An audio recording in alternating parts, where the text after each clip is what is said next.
இந்த சரீர அவயம் பாவம் செய்யறதுக்கு ஒவ்வொரு அவயங்களும் வித்தியாசமா கிரியை செய்யுது. கண்களினாலே பாவம், ஆமேன், ஆமாவா இல்லையா?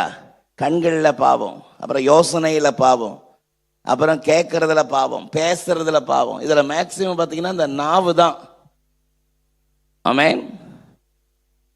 யாக்கோபு 3ஆம் அதிகாரத்தை முதல் 10 வசனத்தை வேர்ட் பை வேர்டு வாசித்து பாருங்க. நாவை அடக்க ஒருவராலும் கூடாதாம். நாவை அடக்க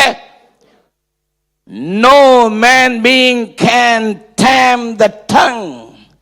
It is a restless evil. Amen. It's a full of poison. நாக்க பத்தி வேதம் சொல்லுகிற ஒரு காரியம், அது விஷம் நிறைஞ்சதாம். ஆமேன்.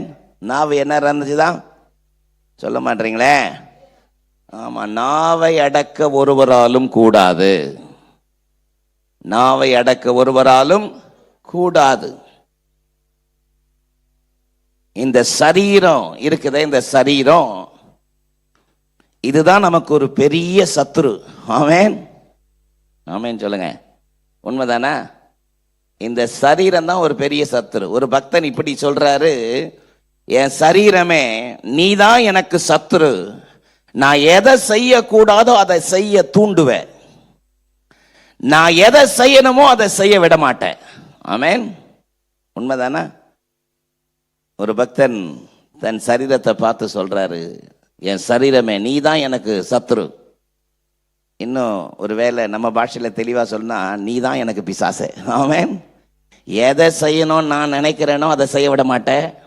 எதை நான் செய்யக்கூடாதோ அதை செய்ய தூண்டிக்கிட்டே இருப்பேன். ஒரு பக்தனுடைய ஆதங்கம் பாருங்கள்.